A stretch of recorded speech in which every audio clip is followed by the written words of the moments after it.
বিসমিল্লাহির রহমানির রহিম। সম্মানিত শিক্ষক মণ্ডলীগণ, আসসালামু আলাইকুম। ওয়েব বাজার বিডির পক্ষ থেকে আন্তরিক অভিনন্দন ও শুভেচ্ছা। আজকের এই পর্বে আমরা শিখব কিভাবে আপনারা যে এসএমএস পাঠান, মানে এসএমএসটা পাঠানোর পর শেষে যে নামটা, প্রতিষ্ঠানের নাম যোগ করবেন কিভাবে, সেটি বাংলা না ইংরেজি, এটি যোগ করার জন্য আমি আজকে আপনাকে সেই অপশনটি শিখিয়ে দেব।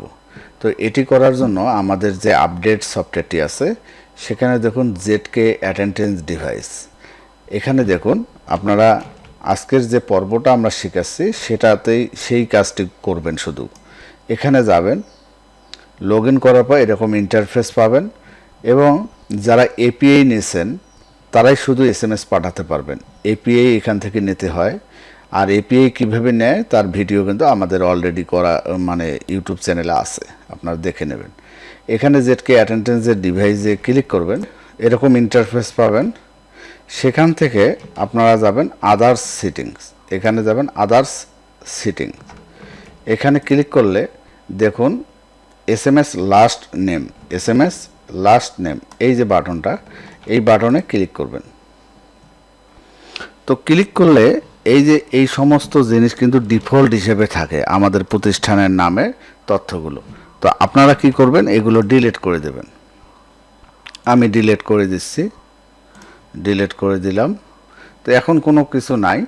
তো আমরা কি করব, যদি প্রতিষ্ঠানের নামের শেষে যদি আমরা অনেক সময় ইউআরএল দিতে হয়, তো ইউআরএলটা দিলে এখানে ইউআরএল ভিজিট লিঙ্কটা ক্লিক করে আপনি এখান থেকে অ্যাড করে দেবেন, আপনার প্রতিষ্ঠানের এখানে অ্যাড্রেসটা দেবেন। তারপরে বাংলায় যে নামটি হবে, আমি বাংলায় master kinder garden and coaching centre এটাও দিতে পারেন, মানে আপনার প্রতিষ্ঠানের নাম দেবেন, আমার না।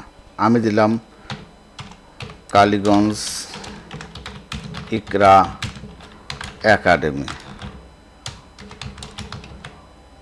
এই দিলাম, এটা দিলাম, তারপর লালমনিরহাট দিলাম, মানে এখন ঠিকানা দিলাম। এখন প্রতিষ্ঠানের যে কোনো এসএমএস গেলে এই নামটা চলে যাবে।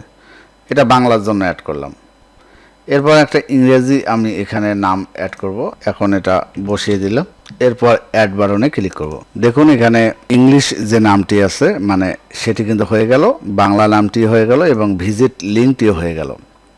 এখন যদি আমরা এসএমএস পাঠাই, তাহলে এসএমএসের শেষে আপনারা যখন পেমেন্ট গ্রহণ করবেন, বিভিন্ন ধরনের সিস্টেমগুলোতে যেগুলো এসএমএস পাঠানো যায়, সেগুলোতে অটোমেটিক এই জিনিসগুলোই যাবে।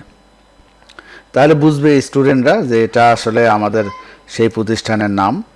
তো আরেকটা সিস্টেম আমি দেখিয়ে দিই আপনাদের। আরেকটা সিস্টেম আছে, মেইন ওয়েবসাইটে যাই, এখানে যে এসএমএসটা পাঠান, অনেকে এই ভুলটা করেন, এসএমএস পাঠান, এখানে মনে করেন আপনি স্টুডেন্টকে এসএমএস পাঠাচ্ছেন।